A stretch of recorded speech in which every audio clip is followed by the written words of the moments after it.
Alright guys, स्वागत है आपका इस वीडियो में। तो आज के इस वीडियो में हम कवर करने वाले हैं मैशले के सीज़न नंबर 2 का एपिसोड नंबर 7, ठीक है ना। और यार मेरे को पता है इस चैनल पे मैं ज़्यादा एक्टिव नहीं रह पा रहा जब से मोनेटाइजेशन अनेबल हुई है। मैं इसके ऊपर ज़्यादा ध्यान नहीं दे पा रहा क्योंकि इसके पीछे नंबर ऑफ रीजंस हैं। अब मैं सारे रीज़न तुम्हें बताऊँगा तो बोलोगे यार कि ये बहाने मारता रहता है, बस इसके और कुछ बस की है नहीं। तो अभी के लिए यार मैं ऐसा करता हूँ, वीडियो शुरू कर लेते हैं और बाकी जो ड्रामेबाजी है ना वो वीडियो के एंड में कर लेंगे।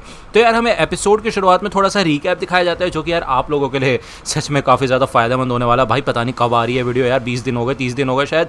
आई एम सॉरी बट ये खेल जल्दी ठीक होगा, ठीक है। जल्द से जल्द मैं वीडियोस को रेगुलर करना शुरू कर दूंगा और जल्द से जल्द का मतलब है यार आज से ही, ठीक है ना। तो चिंता करने वाली कोई बात नहीं है। अब आपको याद ही होगा यहाँ पे लास्ट एपिसोड के एंड में हमें एक ग्लिम्स दिखाया गया था कुछ ड्रैगन्स का। और यार आप अगर काइजू नंबर 8 देख रहे हैं ना तो काइजू नंबर 8 के लास्ट एपिसोड के एंड में भी हमें कुछ ऐसा सही सीन दिखाया था जहाँ पे कुछ ड्रैगन्स आ रहे थे और भाई कुछ अलग सा ही काइजू दिखाया था हमें वहाँ पे। अगर आपने अभी तक नहीं देखा काइजू नंबर 8 तो आप मेरे दूसरे चैनल पे जाके देख सकते हो, लिंक आपको डिस्क्रिप्शन में या फिर कमेंट सेक्शन में पिन कर दूंगा मैं आपको, ठीक है। एनीवे अभी हम यहाँ पे मैशले की बात कर लेते हैं। यहाँ पे इन ड्रैगन्स के ऊपर एक बंदा होता है जो कि मैशले के लिए ही आ रहा होता है, ओके।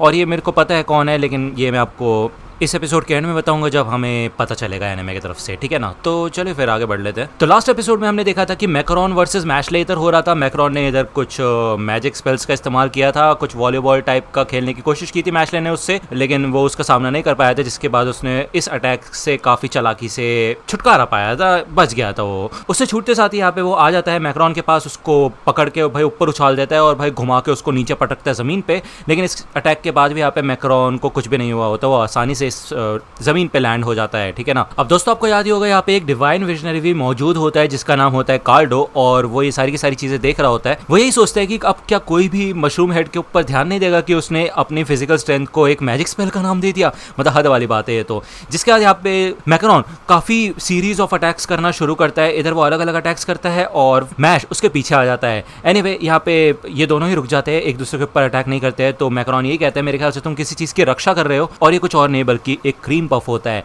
इस क्रीम पफ को साइड में हटा दिया जाता है, जिसके बाद ये दोनों फिर से यहाँ से लड़ना शुरू करते हैं। यहाँ पे हमें दिखाया जाता है कि मैकरॉन एक साउंड वेव अटैक का इस्तेमाल करता है। मैश को ऐसा लगता है कि वो अपने पंच से इसको उड़ा देगा, लेकिन ये साउंड वेव है जिस वजह से उसके कान से खून निकल जाता है, यानी कि डैमेज 100% है यहाँ पे मैश के ऊपर, और वो इसको पंच भी नहीं कर सकता। तो अब वो इससे निपटेगा कैसे, ठीक है। मैकरॉन जानता है कि यार मैश का उससे सामना नहीं है, मतलब पुअर मैच है इन दोनों का, ठीक है ना। मैकरॉन यहाँ पे अपर हैंड लेके बैठा हुआ है, उसे ये बात पता होती है, ठीक है। जिसके बाद मैकरॉन यहाँ पे एक घेरा टाइप बना देता है। यहाँ पे मैश के चारों ओर बहुत बड़े बड़े स्पीकर ही बोलूंगा भाई इनको, पुराने ज़माने के वो आ जाते हैं, ठीक है, साउंड इंस्ट्रूमेंट्स।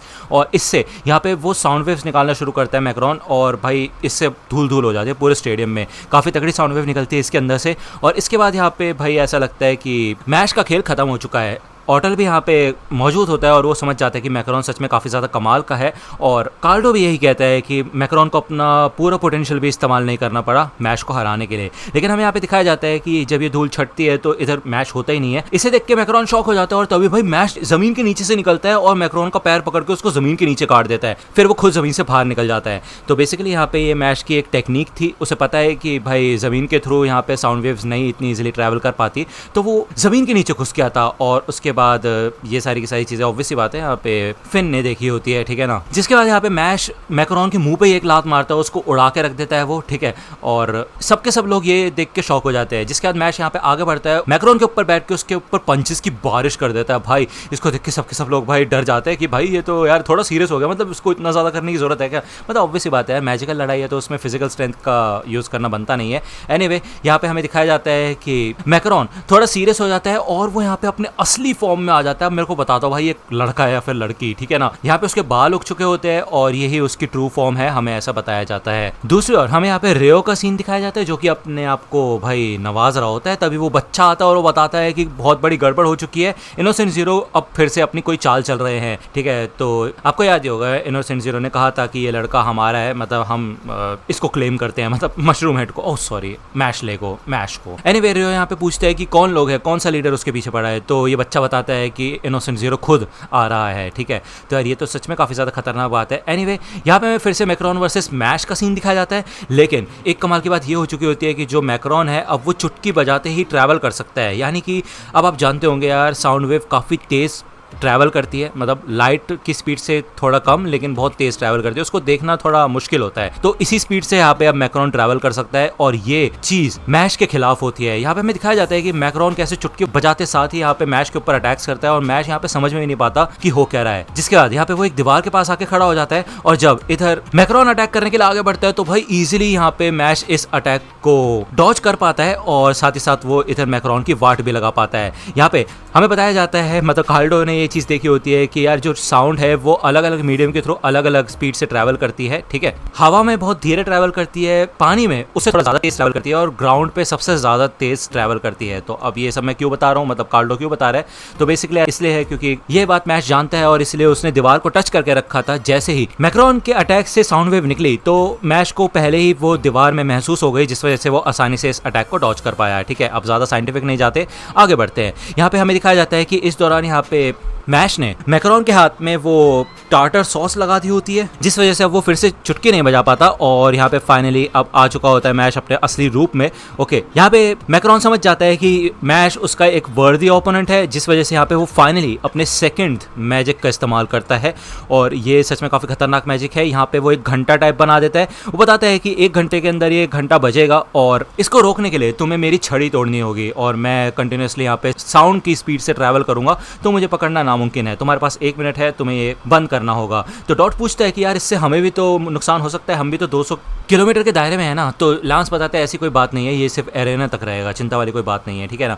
तो यहाँ पे फाइनली ये लड़ाई शुरू होती है। भाई 1 मिनट होता है और ये 1 मिनट भाई कब बीत जाता है पता नहीं चलता। ये घंटा यहाँ पे तैयार हो रहा होता है, मैश अपनी पूरी कोशिश कर रहा होता है मैक्रोन को पकड़ने की, लेकिन वो ऐसा नहीं कर पाता। जिसके बाद फाइनली वो यहाँ पे जमीन पे अपने हाथ गाड़ता है और भाई फाइनली यहाँ पे साइटामा वाला टेबल फ्लिप आ चुका है मेरे ख्याल से। वो यहाँ पे टेबल फ्लिप ये पूरी जमीन फ्लिप कर देता है और इस दीवार को तोड़ के यहाँ पे अंदर आ जाता है। इधर अब ऑब्वियसली बात है मैक्रोन के पास सिर्फ 2 ही रास्ते हैं, या तो वो लेफ्ट जाएगा या तो वो राइट जाएगा। मैक्रोन यहाँ से भागने की कोशिश करता है लेकिन मैश उसको आसानी से उसके चोगे से पकड़ लेता है और उसकी छड़ी तोड़ देता है। फाइनली यहाँ पे मैक्रोन अपनी हार स्वीकार कर लेता है और मैश जीत जाता है, ठीक है ना। कार्डो भी यहाँ पे इंप्रेस होता है और वो कहता है वैसे देखा जाए तो तुम काफी दिलचस्प इंसान हो मैश। तभी यहाँ पे हमें दिखाया जाता है काफी तगड़ा सा ट्रेमर आता है, इधर ऑरा सा आता है। हमें दिखाया जाता है कि ये आसमान फटने लग जाता है, मतलब क्रैक आ जाता है इसके अंदर और इनोसेंट जीरो खुद इधर आया होता है ड्रैगन्स के ऊपर, ठीक है।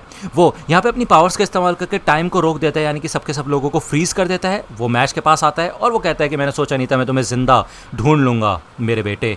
तो यार क्या मैश इनोसेंट जीरो का बेटा है, ये तो हमें नहीं पता चलेगा क्योंकि उससे पहले डंबलडोर यहाँ पे आ जाता है और वो यही कहता है कि मैं उस लड़के को तुम्हें ऐसे ही नहीं ले जाने दे सकता। और ये एपिसोड यहीं पे खत्म होता है यार। नेक्स्ट एपिसोड मैं जल्द से जल्द लाने की कोशिश करूंगा, आज या कल में ही मेरे ख्याल से, यार आज तो नहीं कल या परसों में, ठीक है ना, क्योंकि मेरे को गेमिंग वीडियो भी बना रही है। अगर आपने मेरा गेमिंग चैनल चेकआउट नहीं किया है अभी तक तो उसके लिंक भी मैं आपको कमेंट सेक्शन में पिन कर दूंगा, ठीक है ना, तो वो जाके चेकआउट कर सकते हो। अगर आपको वीडियो पसंद आए तो लाइक करना, सब्सक्राइब कर लो अगर चैनल पे नए हो तो। मिलता हूँ आपसे अगली वीडियो में, तब तक के लिए गुड बाय।